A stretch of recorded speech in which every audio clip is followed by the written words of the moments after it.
Bonjour à tous, bienvenue sur la chaîne Jésus dans mon cœur.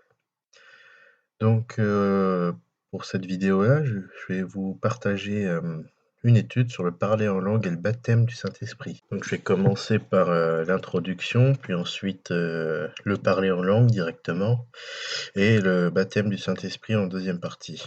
Et donc, évidemment, je suis pas là pour juger une dénomination quelconque, mais dans l'introduction, je vais vous parler d'une expérience personnelle. Voilà. Chez les évangélistes, nous entendons souvent parler du fait de parler en langue après le baptême du Saint-Esprit.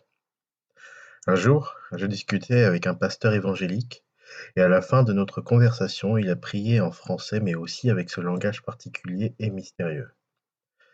J'ai aussi vécu euh, lors d'un culte un dimanche chez eux et tout le monde s'est mis à parler en langue.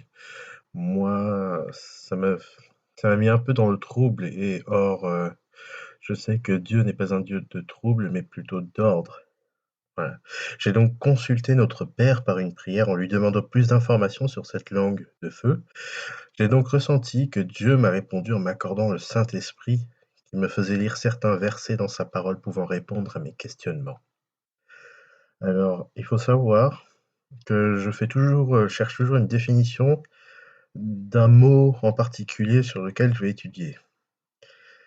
Donc, venant du mot grec glossa, qui veut dire langue, de la bouche, mais aussi une langue parlée. Voilà la définition. Donc, partie 1, parler en langue. Commençons par l'histoire de l'arche de Noé. On lit dans Genèse 6, verset 5, que l'Éternel vit que les hommes commettaient beaucoup de mal sur la terre et que toutes les pensées de leur cœur se portaient constamment et uniquement vers le mal. Je continue avec le verset 6. L'Éternel regretta d'avoir fait l'homme sur la terre et eut le cœur peiné. Dans ces versets-là, nous comprenons déjà que l'homme se détourne sans cesse de Dieu, d'où le regret de Dieu après avoir créé l'homme, ce depuis la désobéissance d'Adam et Ève, et du meurtre de Caïn ayant tué son frère par jalousie. Mais un homme marchait avec Dieu, ce fut Noé. Dans Genèse 6, verset 9, voici l'histoire de Noé. C'était un homme juste et intègre dans sa génération, un homme qui marchait avec Dieu. Il était donc dommage d'exterminer tout le monde alors qu'une personne était bien. Après le déluge, prenons donc Genèse 9, verset 1. Dieu bénit Noé et ses fils. Il leur dit, reproduisez-vous, devenez nombreux et remplissez la terre. Ce fut là un nouveau départ entre Dieu et les hommes, une nouvelle alliance qui a pour signe l'arc-en-ciel. Sauf que les hommes, qui parlaient tous la même langue, ont décidé de construire une tour à Babel qui toucherait les cieux pour leur faire un nom afin de ne pas se disperser sur la planète Terre. Donc je vais retirer de Genèse chapitre 11, versets 1 à 4, que je vais vous lire et afficher. Toute la terre avait une seule langue et les mêmes mots. Comme ils étaient partis de l'Orient, ils trouvèrent une plaine au pays de Shinéar et ils y habitèrent. Et ils se dirent l'un à l'autre, allons, faisons des briques et cuisons-les au feu. Et la brique leur servit de pierre, et le bitume leur servit de ciment. Ils dirent encore, allons, bâtissons-nous une ville et une tour dont le sommet touche au ciel, et faisons-nous un nom, afin que nous ne soyons pas dispersés sur la face de toute la terre. Encore une fois, les hommes ne respectent pas la volonté de Dieu qui était de se reproduire et de se disperser sur la planète. Je vous remets Genèse 9, verset 1, que j'ai lu précédemment. En restant regroupés, on ne remplit pas la terre. Après cela, Dieu est descendu sur terre et vit que les hommes se sont détournés de lui. Alors, afin qu'il ne fasse pas un plan contre Dieu, il décida de brouiller le langage des hommes afin qu'ils ne se comprennent pas. Donc, je cite Genèse 11, versets 7 à 9. Allons, descendons, et la confond, et la, pardon. Allons, descendons, et la confondons leur langage, afin qu'ils n'entendent plus la langue les uns des autres. Et l'Éternel les dispersa loin de là sur la face de toute la terre, et ils cessèrent de bâtir la ville. C'est pourquoi on l'appela du nom de Babel, car c'est là que l'Éternel confondit le langage de toute la terre, et c'est de là que l'Éternel les dispersa sur la face de toute la terre. Ensuite, rentrons dans le vif du sujet sur le parler en langue. Dans les évangiles de Matthieu et Marc, on lit que Dieu a décidé que les apôtres devaient évangéliser et raconter la parole de Dieu à toute la terre. Je cite Matthieu 28, versets 19 et 20. Allez donc, faites de toutes les nations des disciples, baptisez-les au nom du Père, du Fils et du Saint-Esprit, et enseignez-leur à mettre en pratique tout ce que je vous ai prescrit. Et moi, je suis avec vous tous les jours, jusqu'à la fin du monde. Marc 16, verset 15. Puis il leur dit, allez dans le monde entier proclamer la bonne nouvelle à toute la création. Le fait d'aller dans le monde entier demande à parler en plusieurs langues pour annoncer la bonne nouvelle à toute la création. Car Dieu a décidé dans Genèse 11, verset 9, de brouiller le langage de toute la terre. Dans Actes chapitre 2, verset 3, les langues qui semblaient de feu leur apparurent séparées les unes des autres, et elles se posèrent sur chacun d'eux. Un verset très simple à lire et à comprendre. On a cette image en tête où les apôtres ont une flamme chacun au-dessus de leur tête. C'est en fait un signe qu'a promis Jésus avant son ascension dans Marc 16, verset 20. Quant à eux, ils s'en allèrent prêcher partout. Le Seigneur travaillait avec eux et confirmait la parole par les signes qui l'accompagnaient. Effectivement, ce n'est pas le seul signe que Dieu a donné. Il en avait donné un autre, semblable auparavant, dans Exode 14, verset 24. Très tôt le matin, l'Éternel regarda le camp des Égyptiens depuis la colonne de feu et de nuée, et il sema le désordre dans le camp des Égyptiens. Dieu a donc donné par le biais du Saint-Esprit la capacité de parler plusieurs langues que les apôtres eux-mêmes ne connaissaient pas. C'est donc le phénomène de la xénoglossie. Je vais vous mettre la définition de la xénoglossie sur l'écran.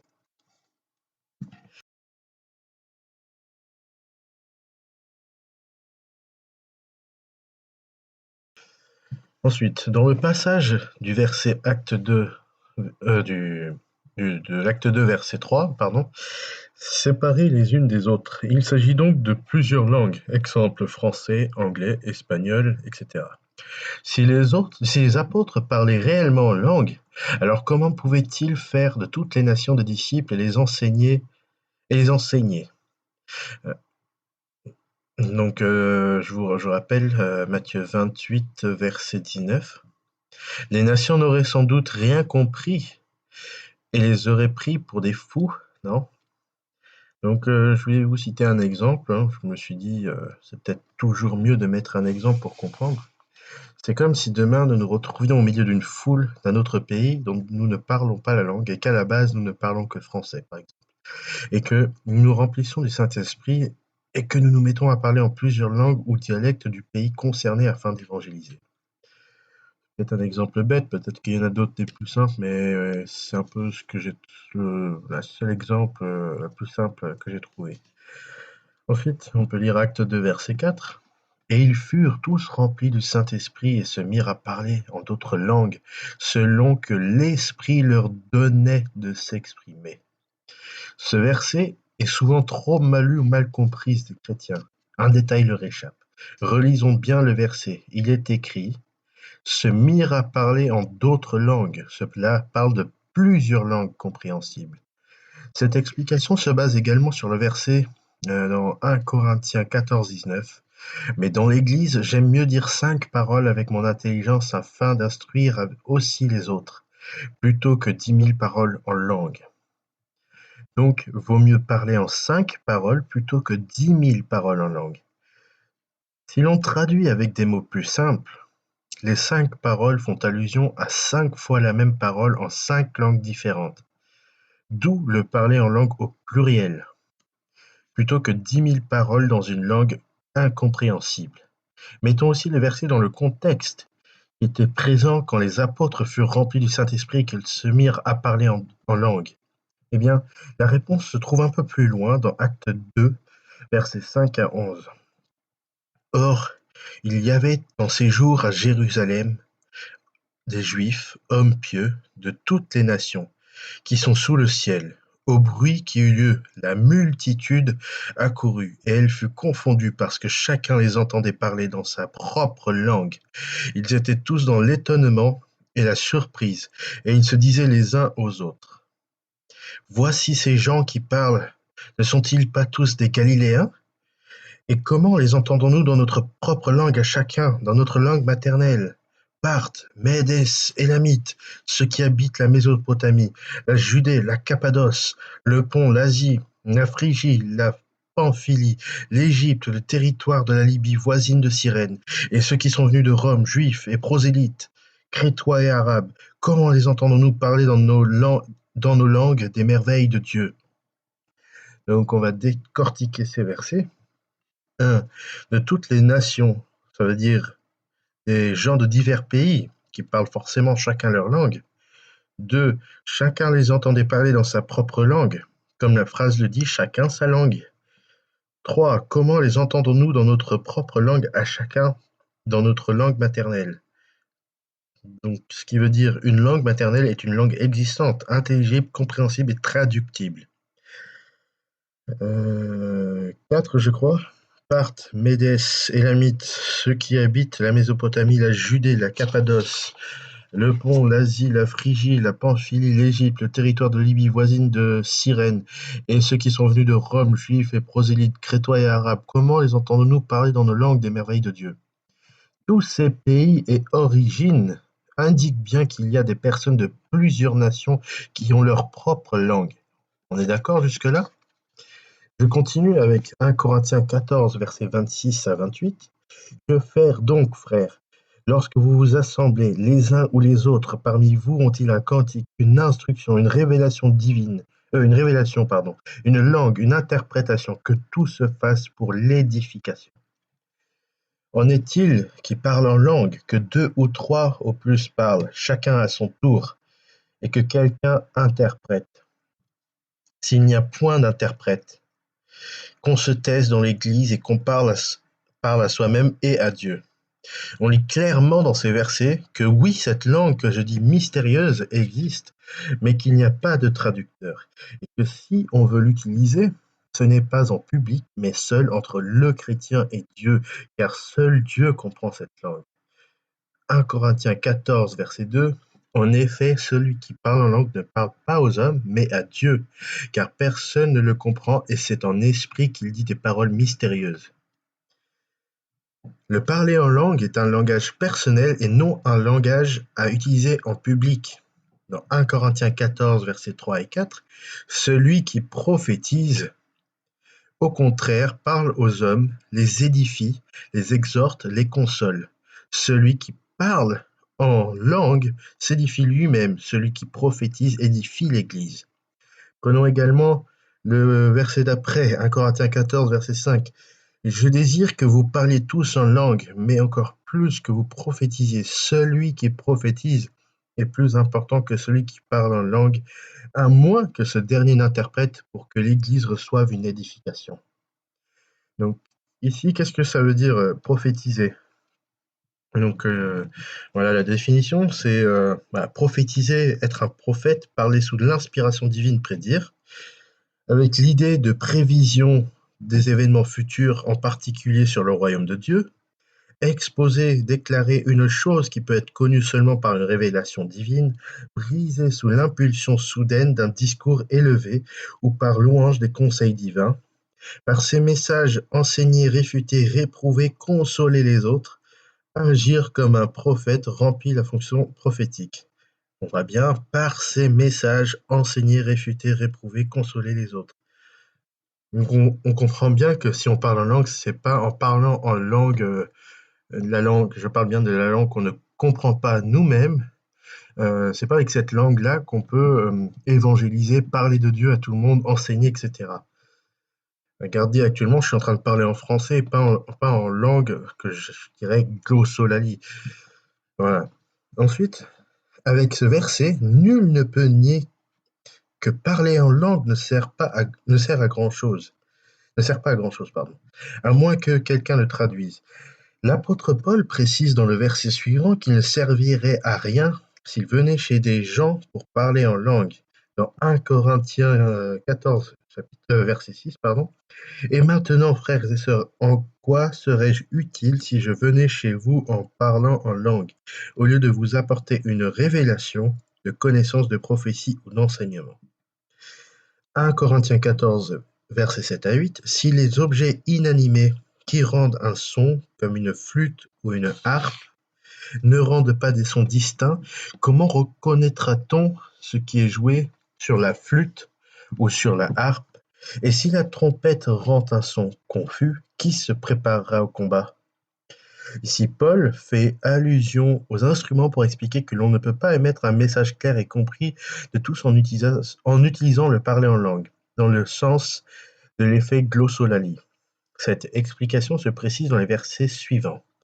1 Corinthiens 14, verset 9. De même vous, si par la langue vous ne donnez pas une parole distincte, comment saura-t-on ce que vous dites, car vous parlerez en l'air?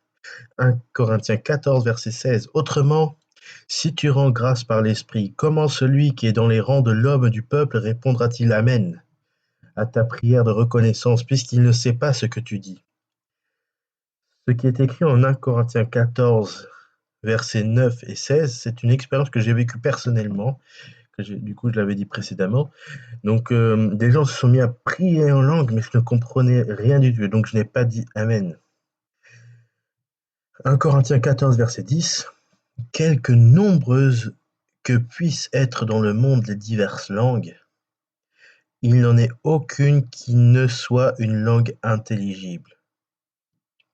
Ici, Paul précise qu'il n'y a aucune langue dans le monde qui ne soit pas compréhensible. Pourquoi ce n'est pas un langage à utiliser en public? Il faut imaginer simplement qu'un non-croyant entre dans l'église par simple curiosité et découvre des gens parler dans une langue incompréhensible. Forcément, ce non-croyant peut les prendre pour des fous, n'est-ce pas? C'est ce qui est écrit justement dans 1 Corinthiens 14, verset 23. Si donc une assemblée de l'Église entière, tous parlent en langue, et qu'il survienne des hommes du peuple ou des non-croyants, ne diront-ils pas que vous êtes fous? Et quand on ne comprend pas, mieux vaut ne pas utiliser le parler en langue, glossolalie, car c'est un phénomène qui peut créer un trouble. Or, Dieu n'est pas un Dieu de trouble, mais un Dieu d'ordre. Je prends 1 Corinthiens 14, versets 27 à 28. En est-il qui parle en langue, que 2 ou 3 au plus parlent, chacun à son tour, et que quelqu'un interprète? S'il n'y a point d'interprète, qu'on se taise dans l'Église et qu'on parle à soi-même et à Dieu. Donc s'il n'y a pas d'interprète, on ne parle pas en langue.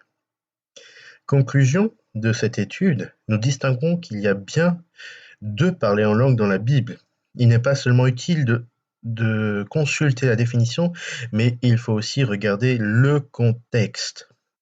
Donc on distingue bien la glossolalie, du grec ancien glossa, qui veut dire langue, et bavarder, et le fait de parler ou de prier à haute voix dans une langue ayant l'aspect d'une langue étrangère, inconnue de la personne qui parle, ou dans une suite de syllabes incompréhensibles. Et la xénoglossie ou la xénolalie, qui désigne la faculté de parler une langue étrangère sans l'avoir apprise. C'est une sorte de glossolalie par laquelle une personne étant en état modifié de conscience par le don du Saint-Esprit s'exprime dans une langue existante, parfois plusieurs, qu'elle semble ignorer à ce moment-là. C'est ce qui s'est passé avec les apôtres. Donc, les apôtres, comme je disais, faisaient de la xénoglossie. Et à plusieurs, vaut mieux prier ou parler en langue intelligible, car il est toutefois mieux de comprendre ce que l'on dit. Si on ne veut pas que Satan entende, eh bien on prie en esprit dans sa tête. Voilà pour la partie du parler en langue. Maintenant, on va attaquer la deuxième partie sur le baptême du Saint-Esprit. Donc, le baptême du Saint-Esprit, est-ce que c'est avant ou après le baptême par immersion dans l'eau? Donc, j'ai également fait une étude là-dessus. Donc, qu'est-ce que c'est le baptême? Le baptême, ça vient du grec baptismo, qui signifie immersion. Lisons Acte 2, versets 1 à 2. Le jour de la Pentecôte, ils étaient tous ensemble dans le même lieu. Tout à coup, il vint du ciel un bruit comme celui d'un vent impétueux, et il remplit toute la maison où ils étaient assis. Ce verset me fait penser à Genèse 1, verset 2. Il y avait les ténèbres à la surface de l'abîme, et l'Esprit de Dieu planait au-dessus de l'eau. Ce qui montre déjà que le Saint-Esprit a toujours été présent sur terre. Remarque tout au début de l'histoire de la création, dans Genèse 1, verset 2, l'Esprit de Dieu qui planait au-dessus des eaux. Puis plus loin, dans le 7e chapitre du livre de la Genèse, il est décrit comment se passait le déluge. Sans réciter tous les versets, on remarque bien que toute la terre était immergée d'eau. Je vous invite à lire Genèse 7, versets 17 à 24.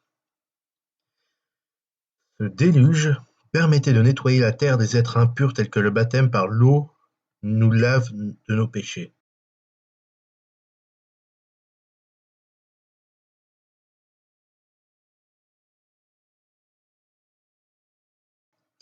Le fait qu'il y a d'abord l'Esprit de Dieu au début de la création et ensuite l'immersion de la terre à la 600e année de la vie de Noé prouve que l'on peut aussi être baptisé par le Saint-Esprit avant d'être baptisé par l'eau, tout comme nous pouvons être baptisés par l'Esprit Saint après le baptême d'eau, comme Jésus et les apôtres. On lit également dans Acte 10, verset 44, Pierre parlait encore quand le Saint-Esprit descendit sur tous ceux qui écoutaient la parole. Remarque, c'est la preuve que Jésus continuait à travailler avec ses apôtres. Marc 16, verset 20. Acte 10, verset 45. Tous les croyants circoncis, juifs, qui étaient venus avec Pierre furent stupéfaits de ce que le don du Saint-Esprit était déversé même sur les non-juifs. Acte 10, versets 46 à 47. En effet, ils les entendaient parler en langue et célébrer la grandeur de Dieu. Alors Pierre dit, peut-on refuser l'eau du baptême à ceux qui ont reçu le Saint-Esprit, tout comme nous? Dans ces versets, nous constatons encore une fois que des personnes non baptisées par l'eau peuvent être baptisées du Saint-Esprit. Après avoir vu que l'on pouvait être baptisé du Saint-Esprit avant le baptême par l'eau, nous allons voir les différents signes du baptême du Saint-Esprit. Donc la deuxième sous-partie en fait du baptême du Saint-Esprit. Certains disent qu'il n'y a qu'un signe indiscutable du baptême du Saint-Esprit, c'est le parler en langue. Or, ce n'est pas ce qu'il est dit dans les Écritures. Prenons 1 Corinthiens 12 à partir du verset 4. Il y a diversité de dons, mais le même esprit. Donc le parler en langue n'est pas le seul signe du baptême du Saint-Esprit. Je continue, il y a d'autres signes mentionnés dans les versets suivants. Donc verset 7, toujours sur 1 Corinthiens 12. Or à chacun, la manifestation de l'Esprit est donnée pour l'utilité commune. À ce verset, on comprend déjà qu'il y a plusieurs types de manifestations de l'Esprit de Dieu en chacun de nous, tout comme un corps humain. Chaque membre sert à quelque chose de différent. Je prends un exemple. Quand je prends un carton dans le coffre de la voiture, mon cerveau sert à réfléchir à ce qu'on veut faire. Il dirige tous les membres du corps. Mes mains servent à ouvrir le coffre avec les doigts et prendre le carton. Mes jambes, pieds y compris, servent à marcher vers le lieu où je souhaite déposer mon carton. Mes yeux, servent à voir ce que je fais et où je vais. Mes abdos et les muscles en général permettent de tenir debout et de tenir le carton qui peut être lourd. Tout comme les différents membres, manifestations différentes du Saint-Esprit, d'une Église qui forme le corps de Jésus-Christ, utilité commune. Verset 8. En effet, à l'un est donné par l'Esprit une parole de sagesse, à un autre une parole de connaissance selon le même Esprit. Verset 9. À un autre, la foi par le même Esprit, à un autre, le don des guérisons par le même Esprit. Verset 10. À un autre, le don d'opérer des miracles, à un autre, la prophétie, à un autre, le discernement des esprits, à un autre, la diversité des langues, à un autre, l'interprétation des langues. Verset 11. Un seul et même esprit opère toutes ces choses, les distribuant à chacun en particulier comme il veut. Il y a donc plusieurs signes du baptême du Saint-Esprit comme il y a plusieurs membres des organes de notre corps. Je vous invite à lire 1 Corinthiens 12, versets 12 à 30. Dans 1 Corinthiens 12, verset 9, il est écrit à un autre la foi par le même esprit, à un autre le don des guérisons par le même esprit. Exactement ce qu'il s'est passé auparavant au moment où Pierre prêchait la parole de Dieu dans Acte 10, versets 45 à 47. Tous les croyants circoncis, juifs et disciples de Jésus, qui étaient venus avec Pierre furent stupéfaits de ce que le don du Saint-Esprit était déversé même sur les non-juifs. Pardon. En effet, ils les entendaient parler en langue et célébrer la grandeur de Dieu. Alors Pierre dit, peut-on refuser l'eau du baptême à ceux qui ont reçu le Saint-Esprit, comme nous tous? Le fait de croire en Dieu avant avant même d'avoir été baptisé par l'eau est peut-être le premier signe distinctif du baptême du Saint-Esprit. N'oublions pas que l'expression baptême du Saint-Esprit veut dire immerger dans le Saint-Esprit. Nous le voyons même dans les églises protestantes que le pasteur demande de lire notre confession de foi devant tout le monde. C'est un témoignage qui raconte notre rencontre personnelle avec Jésus, mais aussi que l'on croit en Dieu. Mais qui convainc que Dieu existe si ce n'est pas l'homme? Eh bien, c'est le Saint-Esprit.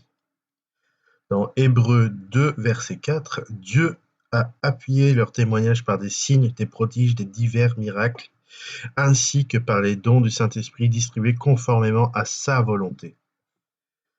Conclusion, le baptême du Saint-Esprit peut se produire avant ou après le baptême d'eau. Il n'y a pas de signe unique qui montre que l'on est baptisé par le Saint-Esprit. Le fait de parler en langue est effectivement une manifestation du Saint-Esprit par le corps humain, mais en aucun cas un langage servant à évangéliser, car ce n'est pas un langage traductible et compréhensible par l'être humain, mais seulement par Dieu lui-même. C'est donc un langage personnel entre le chrétien et Dieu, s'il a reçu ce don. Il y a donc plusieurs dons, comme la parole de sagesse, la parole de connaissance, la foi, le don de guérison, mais aussi le don d'opérer des miracles, la prophétie, le don de pouvoir, parler en plusieurs langues, dont une langue universelle, l'anglais.